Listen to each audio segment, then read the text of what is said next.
As procurement professionals, we're always talking about how leveraging innovative technology can add value to our organisations. But less frequently addressed is how technology can make it easier for procurement teams to operate sustainably, improve supply chain visibility, and operate transparently. For most organisations, keeping track of the first line of suppliers is difficult enough. But tracking the full supply chain of their suppliers and their suppliers' suppliers would almost seem impossible. But technology can change all of this. The truth is we need new technologies that operate on big data with verified provenance and at internet speed to help us procure with purpose. There are simply too many areas of our work where purpose comes into play and too many nuanced variables for us to keep a hold of. For years, we've all tried to monitor our suppliers and mitigate risk and corruption with old-school approaches like scorecards and code of conduct signatures. But Procure with Purpose is relatively new school, so we need new school tools to get it right. Hello, my name is Tanyas, and welcome to today's webinar, The Missing Puzzle Piece, How Technology Can Improve You to Procure with Purpose. I'm joined today by Oliver Campbell, Director, Procurement and Packaging Engineering from Dell Technologies, Justin Sadler-Smith, Head of United Kingdom and Ireland Ariba Cloud Procurement at SAP Ariba, and Padmini Ranganathan, Global Vice President, SAP Ariba. Oliver is a Director of Procurement and Packaging Engineering at Dell Technologies. He has become one of the most influential thought leaders in the packaging industry by combining innovation and supply chain best practices.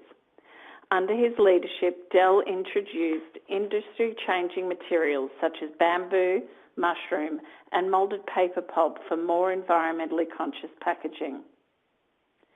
Justin Sadler-Smith is Head of SAP Ariba UK and Ireland, Procurement and Supply Chain Thought Leader and Cognitive Procurement Ambassador.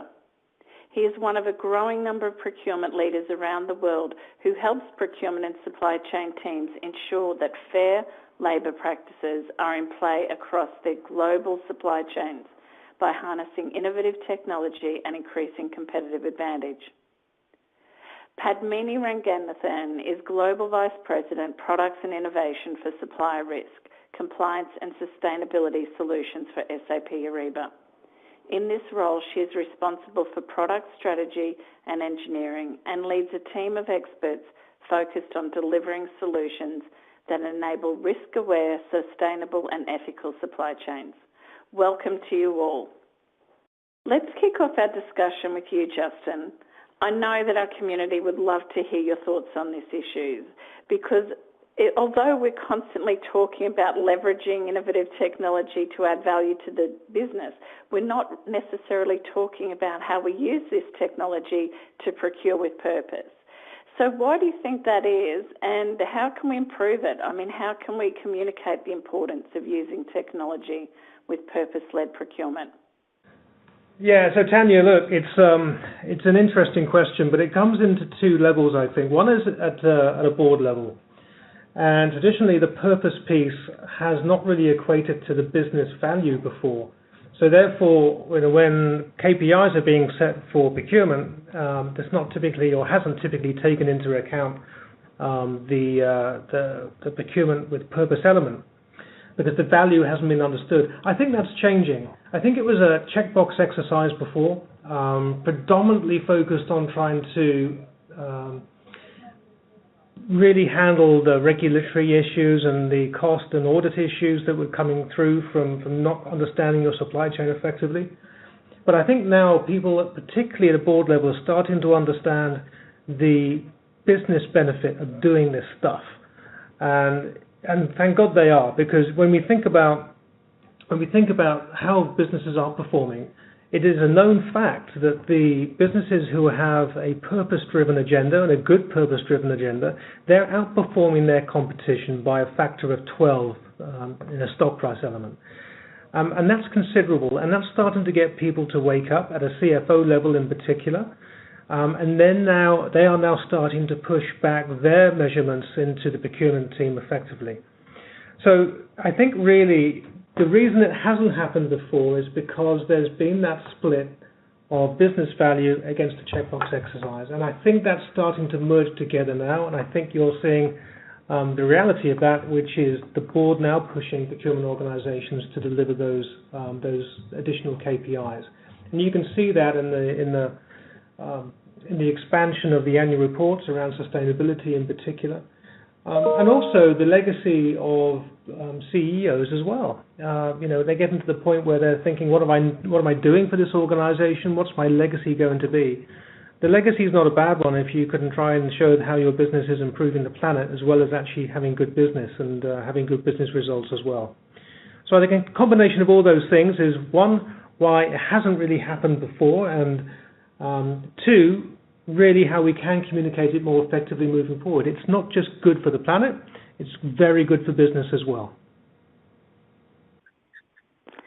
I couldn't agree more. I mean, and luckily we've got Oliver joining us today, because I'm sure Dell and others know better than anyone the issue of ocean plastic hits the front pages, and it's the CEO and the chairman that really do have to respond and explain what their companies are doing to mitigate these type of situations. So I might throw to you, Oliver. I mean, why do you think people aren't using technology as much to procure with purpose? Well, I think it's the adage, Tanya, you get what you measure. For example, in traditionally functioning procurement organizations, they just look at core KPIs, for instance, days inventory, quarterly cost reduction, supplier rationalization, part rationalization, to name a few. Those are all very important things. And I think they won't really change from that core. But what is changing, I think, is the increasing rate of technological change combined with global demographics. The world of 2030 will look much different from today. At Dell, working through the Institute for the Future, it's become clear to us that technology will reshape the world by 2030. And these will present new opportunities for humans. They'll impact our businesses, they'll impact our customers, and they'll impact our employees. Just to give you a sense of how that's changing, there's a lot of talk about blockchain, how you bring that transparency and traceability to global supply chains, to view sustainability, human rights actions, and characteristics in the supply chains. Digital transformation is another thing that's occurring, along with advancement in the circular economy, will be necessary as we look at a global population of 8.5 billion people on the planet. And from I would say a market aspect, there will be 3 billion new people joining the middle class, mostly coming from India and China. That's a great story for human progress, and we want to enable this next generation to have that access to technology and education necessary to succeed in a digital world. And, you think about what that means for your business. Tremendous opportunity there. So procuring with a purpose makes a lot of sense if you have 3 billion more new customers. And then there's also the employee aspects of procuring with a purpose as well. We know employees from not only our own internal surveys, but benchmarking that we've done, that millennials, Gen Zers, they want to be associated with enterprises that have a distinct purpose and that is doing good in the world. So, I think those are really some of the reasons. One, how technology can be applied to procuring with a purpose, and why procuring with a purpose really makes great business sense. And when you think about it, Justin, Oliver, all those things we've just listed, I think, we all agree on the benefits and the importance. But also, we're the guys in procurement and supply chain that need to be on top of all this. And all your comments highlight how complex these decisions are. And we're having to ask, I'll just list some of the questions that I think people are needing to ask every day. Like, does your supplier have the governance structures in place to find forced labour? What steps are your suppliers taking to embrace diversity inclusions? Can you ensure there are no conflict minerals being used? And the list goes on. And obviously there's too many dimensions to this for us all to stay across. So there's obviously an opportunity for technology to play a role. And Padmini, I'd love you to help us answer this question and explain to us how AI and technology could be used and how it could make it easier for procurement and supply chain teams to identify and onboard particularly minority suppliers, an ability to act on forced labour. And do you have any success stories or case studies that you could share with us to inspire our listeners? Absolutely, and it's a pleasure to be here as always. So as Oliver mentioned, there's a core set of procurement activities and outcomes expected. This has been there for as long as we've known trade to occur, and I've said this often: optimization, rationalization, savings, keywords to keep in mind, right? But in this environment, how can technology help provide the right information to drive intelligent procurement, responsible sourcing decisions?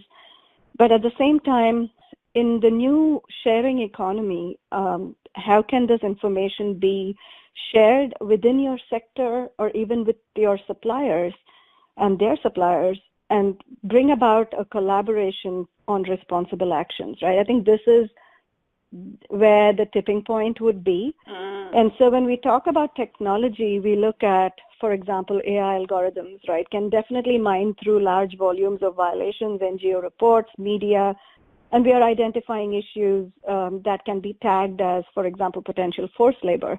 So we're working with groups like Walk Free Foundation, the UN's data program with their action platform. I'm, in fact, heading out there 2 weeks from now to continue to influence how we can bring information and intelligence to the forefront. And then, of course, text analysis as another technology can combine and group like information from what used to previously be very difficult to semantically understand, but now you can actually group this information and reduce the time it takes to identify the nature of and level of intensity in forced labor. What happens with that speed of identification is not just the fact that you can act on it quickly, but also combine all of that information in context of your own supply chain.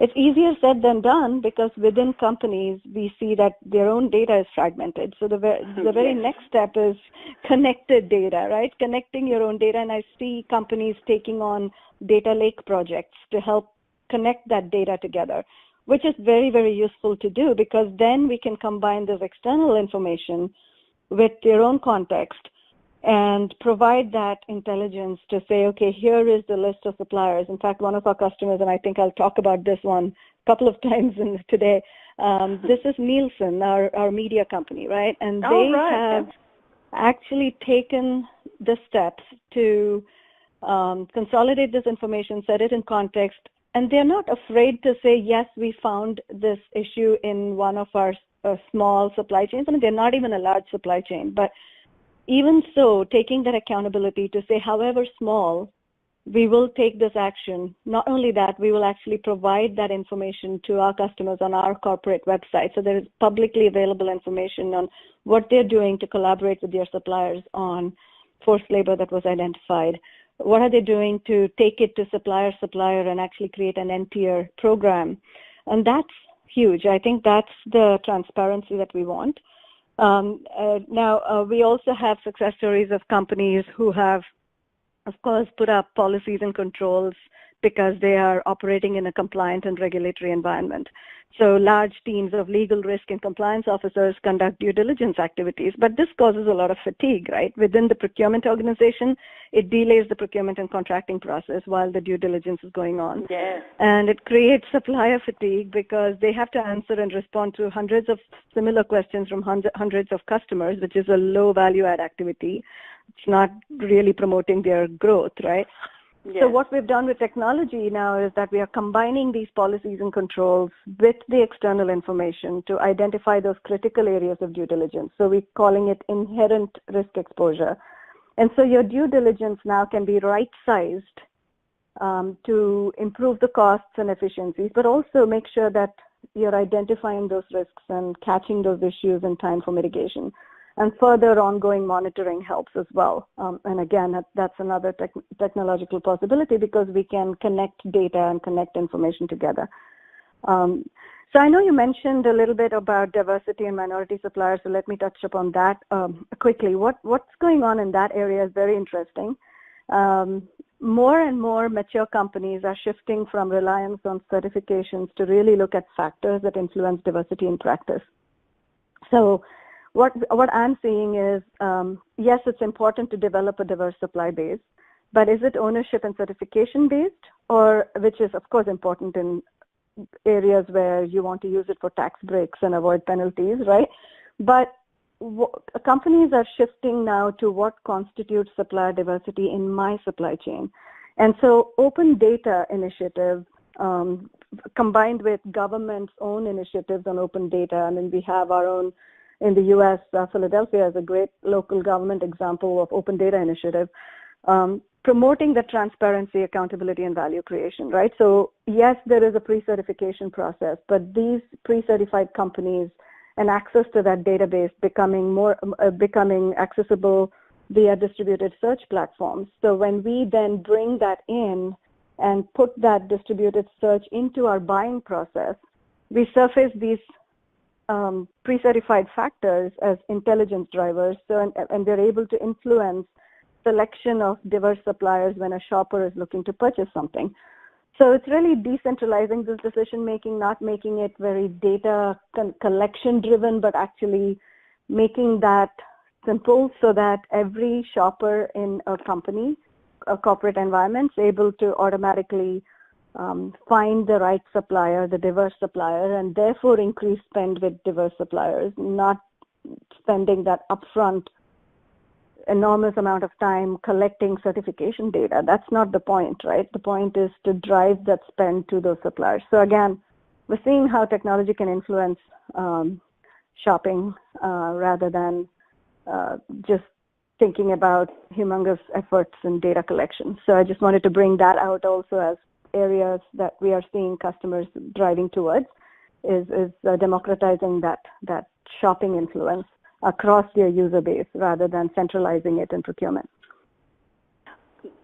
Always so informative, Padmini, and I'll just give you notice. I'm going to ask you next about eliminating corruption and managing risk with effective governance. But while you're thinking about that question, one of the many things I loved that you just said was this point about how great it is that Nielsen is sharing their discoveries, because I think we're all at the start of this journey on getting supply chain transparency, and I think that it would be great if we could create an environment within our global community where people actually shared when they identified problems, because then everyone learns from that.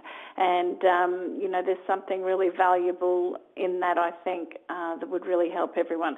But, okay, I've given you a couple of minutes there, or half a minute. How can we, eliminate corruption and better manage risk with technology? And what have you seen out there in the market? It's again connecting that data, right? So information on why something is at risk. Is it simply because you're spending high volumes with a particular supplier? Is it simply because that supplier is critical to your business? Or is it really about the impact, right? So we have examples of companies where a 50-cent barcode supplier with maybe a $100,000 contract, which is very low value contract in the grand scheme of things in multi-billion-dollar company, still is a critical supplier to be monitored for risk and data leaks and data sensitivity, because that barcode could be could be protecting a lot of different things. So so what exactly drives that effective governance is a combination of factors. So what we have done is created a screening process at the business level, because the business is really who knows, and the product design person, for example, is really who knows what is sensitive, what is critical, what has those underlying factors of safety or environmental impact or social impact, and getting that accountability to that business owner to identify where there could be risks, and then providing that information through to the procurement process, integrating then governance within the procurement process. So what we're seeing in compliance driven industries like banks, for example, is change management organizationally, where the risk and compliance teams, the central teams, are embedding themselves into procurement processes. So at the time of supplier selection, what kind of governance is being employed? At the time of contract, are the right SLAs being driven based on the due diligence that was conducted? I mean, we're not eliminating due diligence, but we're making those process steps integrated. We're making those workflow processes flexible enough to bring in the right experts, the right governance folks into the procurement process. And when we're seeing that combined with that information and accountability, managing risk is more of a proactive action than a reactionary thing. So here's the reality, though. Has all this translated into zero risk, I think, or eliminating corruption, as you mentioned? I think that's too far-fetched. I mean, personally, I would love to see that happen in my lifetime, but I don't think just putting these governance activities and due diligence is the only way to fully eliminate corruption. I think those are much broader constructs and requires a bigger stakeholder ecosystem to address. So it's not squarely in the hands of procurement, in my personal opinion. But taking small steps, incremental steps will help. Mm-hmm. Where there's humans, there'll be corruption. Maybe in our robotic future we can eliminate corruption because they won't know how to. But I'm getting controversial there. Now, you mentioned an important word, which was being proactive. And I might throw to Justin here, who's been very proactive and recently published a paper on the world's unhealthy obsession with plastic. Justin, how did you get involved with this, and what drew you into it? And if you could tell us a little bit about what you're doing in this space. Yeah, so it actually came from, I was in the car and I was listening to the radio, and over here in the UK, the Chancellor, Philip Hammond, was talking about the reduction of single-use plastics in the supply chain. And he was suggesting that one of the best ways to do this was to provide or use the taxation system to encourage organizations to reduce single-use plastic. And I thought, well, what's the point of that? Well, why do you need tax incentives to do that when you can start thinking about what the impact would be if you gave people visibility of their supply chain with their suppliers? And actually, again, going back to the points that have been raised previously, if you can show that you've got an ethical supply chain and you're visibly doing something about it, that has an impact in terms of consumer behavior, in terms of their buying decisions, in terms of talent coming into your organization as well, and ultimately to your competitive advantage.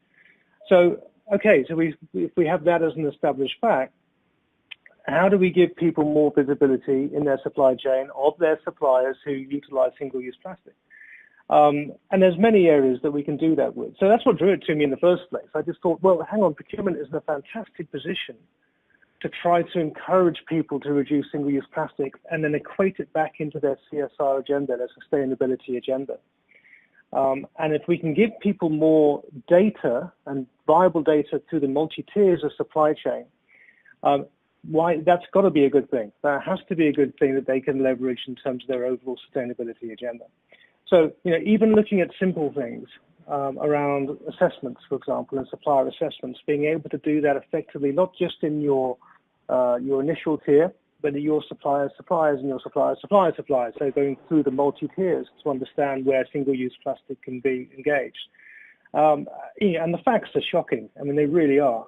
We've all seen the TV programs with the amount of plastic that's not recyclable and floating in the oceans these days.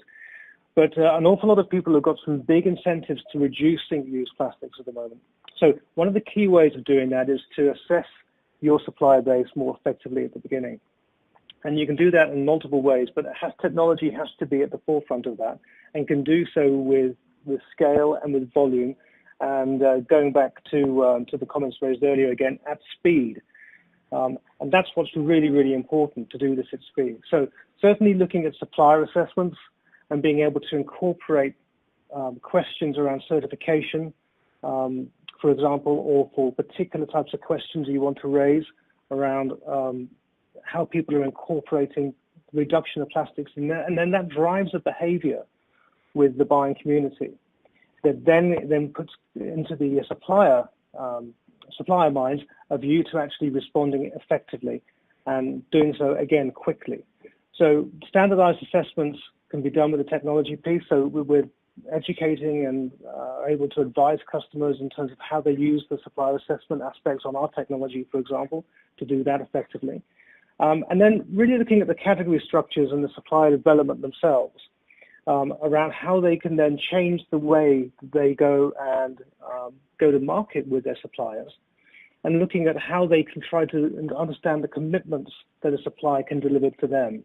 So it's almost a change in terms of how a buying organization goes to a supplier, assesses a supplier, and then manages that supplier ongoing to incorporate that agenda and to ask specific questions around their use of single-use plastics, what they're doing, and then visibly being able to show that so that they can then repeat on a regular basis how they're going to do that across their supply chain, and again, get their suppliers to do that through their supply chain. So if we do that and we can get technology to assist in that, that opens up a huge wealth of opportunity to reduce the single-use plastics in our environment. There's one comment in there that is a little depressing, but then ends on an optimistic note. It says, Procurement Department used to be a backwater, but it is increasingly being brought in to run proactive supplier audits and drive suppliers to support an ethical agenda. I like to think of us as agenda setters myself, but Justin, how have you seen, procurement evolve and these changes emerge? And are you seeing procurement professionals today as being champions of change? Oh, they have to be. They have to be as they evolve. If you think about it, they're closest to the customer, to the supplier base. So they're in a perfect position to drive that change. And they're reforming themselves, they're evolving themselves now anyway. You can see that. Even at the chief procurement level, if you look at the titles of chief procurement officers, they're changing, aren't they? They're saying things like chief procurement officer and sustainability officer, or chief sustainability officer and chief procurement officer. So even the titles of procurement professionals are changing, I think, to adapt to where the function is evolving to, which is obviously a higher supply collaboration type role. So procurement are just in a wonderful place right now to really drive change in the supply base and supply behavior. And I think that's very, very exciting for us all, really. But it needs to have that push coming through, certainly at that board level that I mentioned at the start of the session, that needs to come down to procurement to enact the sustainability agenda and the purpose agenda that is very clearly going to provide better business outcomes and obviously a better world as well. So in my view, where procurement are going today and the changes they're making today, probably in the last year to 2 years in particular, just look at the way the changes are made in terms of the titles, in terms of where people are focusing, the higher level of supply collaboration, and it's all being impacted by the quantity and the quality of data that is being provided to action. I love this idea of champions of change. Maybe we need to start doing that in our Procure with Purpose group. And like Padmini said, using these examples and sharing. I think it'd be great to identify individuals around the world, like Oliver, who are doing amazing things that could inspire us all. So we'll think about that one, but maybe we should keep focusing back on this C-level issue because, of course, that's very compelling. And I guess, Justin, are you finding that shareholders, analysts, customers are increasingly demanding that the brands they support and invest in stand for something meaningful and that they're investing in purpose-driven practice? I think the evidence of that is looking at the annual reports and looking at the section on sustainability and CSR agenda. They're getting bigger and bigger every year, aren't they? And I think that's probably good evidence of the way that that organizations are starting to see the impact from a shareholder value perspective. Shareholders are expecting people to do this stuff now. And, it is a double-edged sword to some ways. There's the positive aspect, of course, which is it will improve your business. It will improve your attractiveness to both consumers and to employees. But there's the other side as well, which is what if you don't do it? If you don't do it, then you're going to be opening yourself to a whole wealth of pain, whether it's regulatory audit, fines, whether it's additional regulation that they're going to have to adhere to. And more particularly as well, the impact of a supplier issue, like an Instagram picture going through somewhere from Southeast Asia, and all of a sudden on social media in a matter of minutes, it's plastered across the airwaves.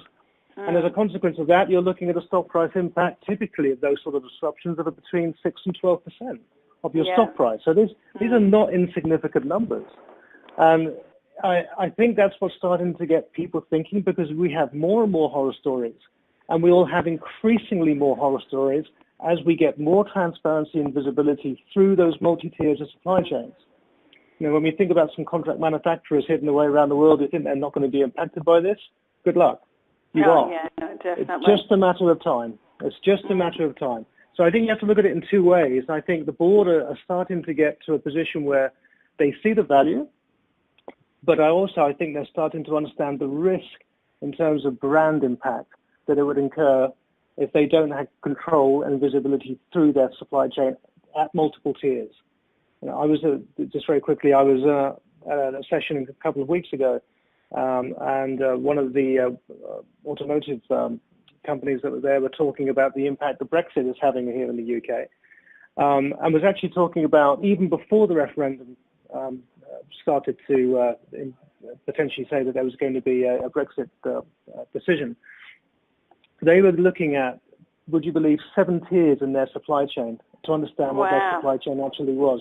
7 tiers. I haven't heard of that no, that's in great. many other organizations. But of course, what that does is bring... Yeah, but I mean, think about it. It brings out... Think of the data that's come out of that exercise. Fascinating. And they are, very fortunate, actually, to have that investment in their data and the ability to do that. Now, you mentioned value and innovation. I'm going to throw to Oliver shortly on that point.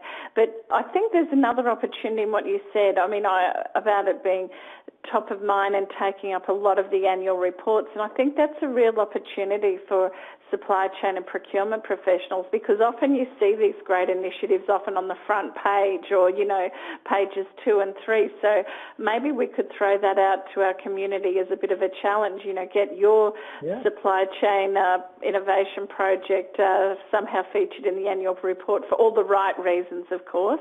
Okay, but Oliver, let's bring you back into this conversation and hear how you have seen, really comprehensive sustainability programs add value and innovation. And what would you say to someone who throws out all the old age excuses, it's too hard, too time consuming, too expensive, all these sustainability products? Sorry, I've talked, that's a big question again, isn't it? Yeah, it is. And if I can boil it down, as I often hear this, is sustainability it comes down to this question, is sustainability, does it cost more or does it cost less? I think that's really what people want to know. And from my experience and our experience here at Dell, can absolutely say sustainability is absolutely profitable when done correctly and done properly. It's not always easy, but we have seen fantastic benefits here at Dell. And in fact, it creates what I call a deep green win, which is my favorite color, by the way. I was about to say, what's your favorite color, Oliver? You mentioned that in Chicago last week. I love that. So what is your favorite color, deep green, Oliver? It's deep green because it not only wins for the environment, but you win by reducing cost as well. So you win for the business. And you also win for customers. It makes happier customers. Our customers have been thrilled with all the innovation that's come out of Dell, not just in my space and packaging, but in other areas as well. I'll touch on a bit later. And we do a lot of sharing with that to help our customers with their supply chains and their businesses as well. So it really deepens that relationship. So that's why deep green is my favorite color. But you know, if you take a look at the revenue side of things first, you know, here are some interesting stats that your listeners might be interested in. Is that you know, certainly at Dell, more than 70% of our customer requests for proposals ask about Dell CSR business principles and sustainable products. And that number is increasing, and the weight that they apply is increasing as well. In Europe, in one study which we did, that ranged from anywhere from 5% to 50% of the RFP scoring was actually placed on sustainability, and that's a trend that we see continuing. And environmental requirements for governments and institutions is getting stricter as well. For example, here in the United States, 95% of federal spend must be against the EPEAT standard. And so that forces, I think, for many businesses, if they're serious about those market segments, a change towards sustainability. You know, when we started in packaging here at Dell, we started the fiber revolution back in 2009 with the introduction of bamboo to replace foam cushioning in our packaging. You know, since then, through progressive innovation, we've reduced the cost probably by over 75% as we've gone from bamboo into wheat straw, into molded paper pulp, etc. And we've done that in a way by,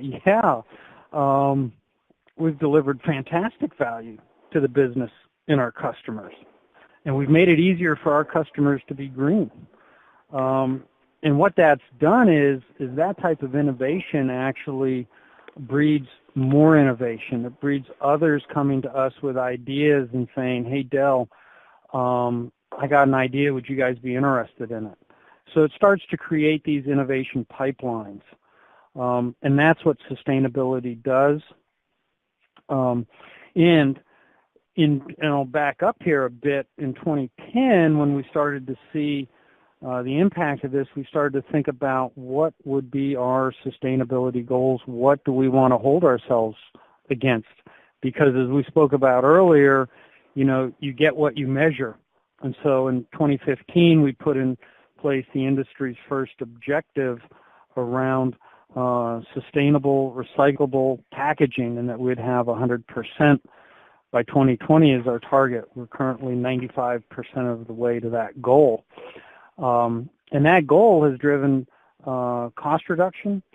It's driven, I would say, a change in the industry, and it's made it easier for our customers in the face of increasing packaging regulations around the world. So it's absolutely been beneficial and profitable for us. Sounds very compelling. Who would have thought bamboo? There you go. I just realized that favorite joke of yours, our non-US audience may not get the dark green because they may not know the term greenbacks or that US currency is obviously green. So when we joke about deep green, we're talking about good for the environment and it saves you money. So I was just realizing not everyone has green currency. unfortunately. There's a lot of politics currently around the world, isn't there? So, Oliver, you're involved in quite a celebrity project at Dell, aren't you? This Lonely Whale Foundation and the Ocean-Bound Plastics. Can you tell us all about that work that you've been doing? Thanks, Tanya. And to set the context here, I think most of your listeners may know, but perhaps not all. The oceans are in crisis, and there is estimated in 8 million tons of plastic a year flowing into the world's ocean, and that number is increasing. And scientists estimate that by 2050, if trends continue unabated, there will be more plastic in the ocean than fish. Well, that's not only obviously harmful for fish, it's also harmful for humans. Approximately 1/5 of the world's population has as their primary source of protein fish from the ocean. And so you can see where this becomes a human health crisis as well if not addressed. And so we started to become at Dell involved in ocean plastic around 2015 through our social good advocate, Adrian Grenier. And some may ask, what's a social good advocate? Well, at Dell, as a tech company, I think we tend to lean towards the nerdy, geeky side of things. And we brought in Adrian as a social good advocate really to bring in perspectives, broader perspectives, based on his work, to see if we should be looking at parts of the business that maybe we should pay more attention to. And what he really brought was, hey, take a look at the oceans. They're in crisis. And could we use our technology innovation and supply chain expertise maybe to address this issue? And we actually started to, as we looked into it, believe that we could actually make a meaningful contribution to tackle this issue based on our work in PCR plastics, reclaimed carbon fiber, as well as our closed-loop e-waste supply chain that we had for some of our products.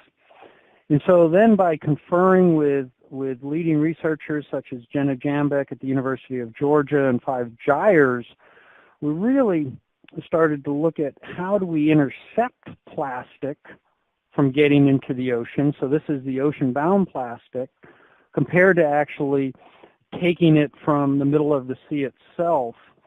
And, you know, our belief is that the economics as well as the biggest benefit is actually a strategy of prevention and interception rather than remediation. That's not to say remediation doesn't have its place. It absolutely does. But from a supply chain perspective, in being able to scale a response, that's where the economics led us. And in talking to some of our customers about this initiative, they became very excited, asked how they could participate and join and help. And that's really what led to the creation of Next Wave, which is a collaborative effort. You know, at Dell, you know, we're big, but we're only a drop in the ocean when it comes to the amount of plastic and material going in there. And so we knew we needed the help from others. And so we had founding companies of Dell, General Motors, Trek Bicycle, Herman Miller, Interface, Human Scale, and Borreo, the original founding companies. That's continuing to expand, and any listeners are interested, please contact Tanya or myself, and we can get you in touch with the right people at Next Wave and Lonely Whale.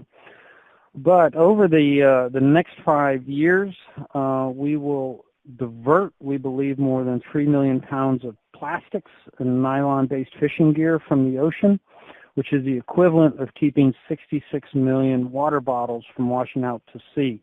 And we think over time, the amount that we can intercept and repurpose or recycle, that number will only go up dramatically. So it's something, you know, we're thrilled to be a part of. We're thrilled at the response that we've had from the broader industry community, and we can't wait to do more. Sounds fascinating. I really do hope some of our listeners reach out and get involved. Padmini, I'd love your insights on something that Pat McCarthy, your global head of sales, said recently. He described technology as being incredibly democratizing, saying it democratizes opportunity and extends it outward from the few to the many. Have you found this to be the case? Absolutely. So Justin mentioned that the titles are changing, and I want to actually take that one level forward, right? The focus on opportunities and sustainability is really becoming that boardroom conversation that procurement is involved in. So it's taking it from first of all a top-down manner. Technology is actually helping that consolidation, right? Because the impact that procurement can drive at a board level is really based on connecting those disparate processes as well as disparate pieces of information. Let me give you an example. We all know indices and ratings, right? We talk about indexing a large volume of growing information. A meaningful index is more important than any random index. Now, if we apply that index as a lever to cluster and group opportunities, right? We did this, for example, in a proof of concept we conducted with a partnership we announced with Maplecroft, and we're continuing to expand on our findings there to really take, for example, the Maplecroft indices and cluster them into opportunities. So from a forced labor perspective, clustering something into an opportunity to say, well, if collectively companies that are working in Indonesia with palm oil suppliers from the forests of Indonesia, what can they do, right, to expand their collective influence on potential change? Now, it's not just corporates that need to come together, right? So it's still corporates working with the local NGOs, working with the government, etc. So it's still not like a overnight remedy, but it's really where we can start to apply technology to serve information. Recent example, modern slavery governance from the UK government, right? I think I read this earlier this week, in fact, that the UK government is pushing the bar, not just asking for customers to say they are doing something, but actually report on these assessments and due diligence. So now imagine if this due diligence is based on that index of information, but not just the index, but contributing factors, because our intelligent data provides this information. Next, imagine that if at our Ariba network level and applying the shared economy principle, companies within a single sector can make use of that information as a pivot point and opportunity to collaborate around the due diligence that they're doing. These pivot points that information can provide make it immensely useful when coming together as an opportunity instead of fearing the risk, right? So I always talk about apply a risk lens, but don't be afraid, right? Because it is people and opportunity, people coming together to convert that into an opportunity, which will really drive that change. Just one more example on this. We all know that approximately 26 million people are displaced by natural disasters since 2008. That's the recent number I've read. So what we are doing here is using technology to proactively collect catalogs of disaster relief supplies. So with full information that on alternative sites adjacent to or just outside of the path of a hurricane, for example. So if we are able to collect disaster information or prediction of disaster information from the Global Disaster Alert System, combine that with a proactive path of setting up those preparedness catalogs, as we are calling it, of relief supplies, knowing exactly where those relief supplies are inventoried or stored, and ensuring that that storage locations or stock locations are not in the path of the disaster, but maybe are close enough to the disaster. Now we can talk about quicker action and recovery. So we're actually bringing NGOs together in this initiative. We've just launched this under a 1 Billion Lives Impact program in the Asia Pacific region. But really, technology can democratize that information access, whether it is to NGOs or whether it is to category buyers in a company. and provide that opportunity to allow participation in making the impact and bringing about the change. So I very much believe what Pat said is absolutely true, and we can see this happen. This transparency that we can deliver with the information is empowering and definitely democratizing. Oh, fantastic. Thank you for that great explanation. Now, we're coming to the close of our discussion today, unfortunately, but I did have a question for each of you that I really wanted to ask. So if you wouldn't mind just giving me, your most succinct answer on these questions, because I know that our community will be really interested to hear. So, Justin, your last question. You've said that procurement should be the critical change agent in the process to improving purpose-led business. Do you think the profession is well placed for this? It's not only well placed, it has all the power to drive that change, in my opinion, and because of the following reasons. One, they're closest to the suppliers. So procurement are closest to the suppliers, so they can help drive that behavior. And they have all the power to do that. Number two, the technology is advancing at such a rate as Padmini was talking about, and it's more accessible now than it ever was. I mean, the adoption of this type of technology for suppliers even is immense. There's 3.5 million suppliers on the Ariba network alone, for example. And I think that when people think about increasing technology as being adopted and being used, that means more data consolidation, more actionable insight that people can do something with. And I think, with that C-level acknowledgement and sponsorship that we spoke about earlier, because they can see the benefit and also the disadvantage of not doing a purpose-led agenda, there will be a top-down approach, I think, that will certainly encourage and no doubt force a lot of procurement organizations to adopt this type of change. But really, I think if I was to summarize it in my view, procurement have a passion. And I think they will have an increasing passion as they move forward and as they evolve. Because, just think about the facts around 46 million people in slavery right now. If procurement can actually make a massive change by supplier behavior changing as well, that's not a bad legacy, is it? Frankly, I think procurement have the best position and the best job on the planet because they're able to change for good. That's my view. I couldn't agree more, and I love this narrative, powerful champions of change. Now, that's inspiring, so thank you very much for that. Now, we were lucky enough to have Oliver speak at last month's Big Ideas Summit in Chicago. I think I mentioned that earlier. And one of the things that we were all fascinated about, Oliver, was what you're doing to tackle pollution.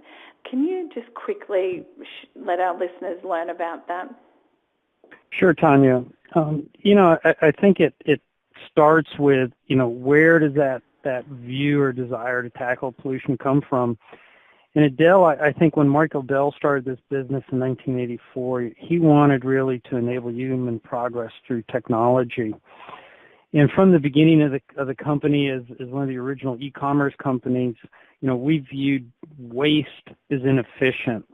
And that viewpoint is really what's, I think, set us on a path towards sustainability, consideration in how we operate, how we design our products and solutions, and how we handle our technology at the end of life.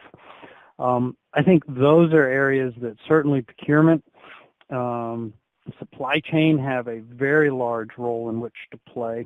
And I do want to add one other, and that's about inclusivity. And I think it's very much related as well, because as we tackle these problems and challenges, we need some of the best minds and talent on the planet. And I think that's why procurement, supply chain is a great place to be. And some of the things that we're working on to achieve that, to make sure we have the right type of talent to tackle these areas, are we're involved in a new coalition, a partnership with Melinda Gates and other technology companies to invest philanthropic dollars. That's the Reboot Representation Coalition. We go through things like training in MARC, which is unconscious bias training.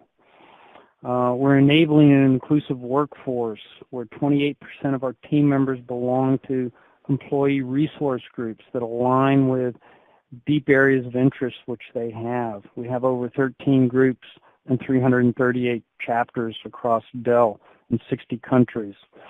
How we enable more of a flexible workforce environment to adapt to various work lifestyles. So I think these are really some of the basic factors that we put, we're helping our employees succeed to win and also work on some of the deepest things they care about, which in many cases align quite well with the interests of the company as we tackle things such as ocean plastic, recycling of gold, pollution ink that we have in India, etc.